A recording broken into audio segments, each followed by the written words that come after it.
وفاة وزير الدفاع السابق منذ قليل أو منذ سويعات في الجزائر العاصمة المعروف بخالد نزار، والذي عرف تحديدا بدفعة لاكوست، هو وتواتي وقنيزية والعربي بالخير، وكل هؤلاء وصلوا كضباط في مرحلة بومدين. ومن مساوئ حكم بومدين أنه ساهم في إيصال وفي تقوية الجنود الذين عرفوا بضباط فرنسا، والذين فيما بعد أسسوا لمفهوم حزب فرنسا، وهو الولاء التام للرؤية الفرنسية والثقافة الفرنسية والسياسة الفرنسية في الجزائر.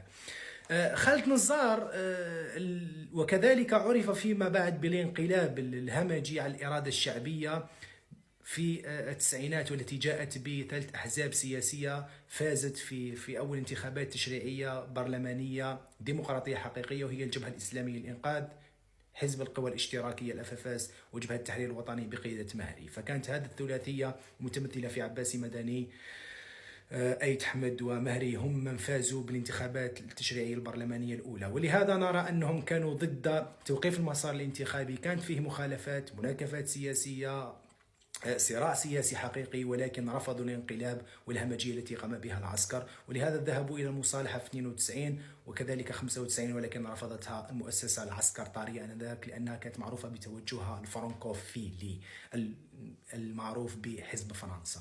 الآن محاكمة نزار التي برمجت في بين جوان وجويليا 2024، بين 17 جوان إلى 19 جويليا 2024 في سويسرا، وتحديدا في مدينة بيلونزون، بعد رفع الشكوى التي تابعتها منظمة ريال غير الحكومية التي تتابع مجرمي الحرب حتى لا يفلتوا من العقاب.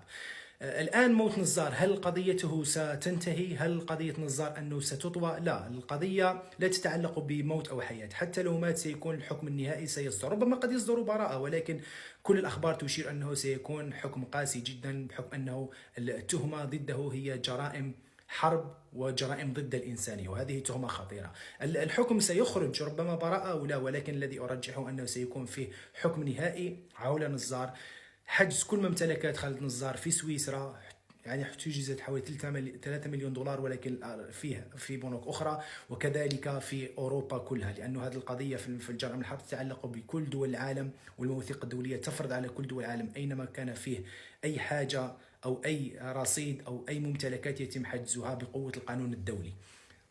هذه نقطة ثانية. النقطة الثالثة هو أن الملف الذي فيه نزار لا يتعلق بقضية خالد نزار فقط، يتعلق أيضا بالضباط الذين والعقداء والجنات الذين كانوا تحت خدمة خالد نزار، وهذه هي المصيبة الكبرى. لهذا نحن تمنينا أن تكون فيه عدالة قوية، تكون فيه مكاشفة حقيقية، تكون فيه مصارحة حقيقية، تكون فيه مصالحة حقيقية، ويكون كل هذا داخلي، وتكون فيه محاكمة حقيقية داخلية. كل الذين شاركوا والذين برروا والذين سكتوا والذين ساهموا فيها، كل الأقطاب السياسية، وتكون فيه مصارحة حقيقية، وهكذا تكون دولة قوية. أما هؤلاء رفضوا وباعوا الجزائر للغرب واشتكوا وشكوا يعني كل من عارضهم في الغرب، وساهموا في ترحيلهم كما فعلت العسكر مع الفرنسيين مع سويسرا، وساهموا كل إطارات الجبهة، الإطارات وقيادات الجبهة التي تم ترحيلهم وتم سجنهم بإيعاز وبشكاوى من طرف السلطة الجزائرية. وهذا يعني مؤلم في الحقيقة، أنه يشتكيك أخوك عند الغير.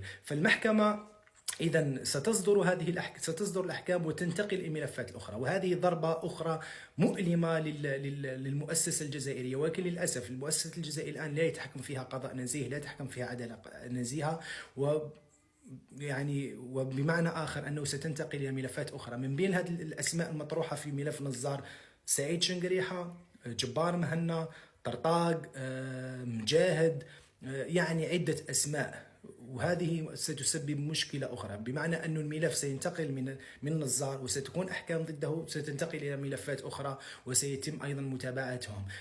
الحل هو أن نخرج من هذه المشكلة، هو أنه تكون فيه مصارحة حقيقية، مكاشفة حقيقية، مصالحة حقيقية داخلية، ويكون فيه يعني تقويات عدالة داخلية، أحسن أننا نبقى في هذا الصراع في الخارج. في الأخير السلطة الحاكمة أو العسكرية تهين المؤسسة العسكرية الجزائرية، وكذلك تهين العدالة الجزائرية، والأكثر من هذا سيتم ابتزازهم أكثر، بحجة ماذا؟ بحجة أنهم هم من ساهموا في هذه المأساة الذي نحن نعيشها الآن للأسف.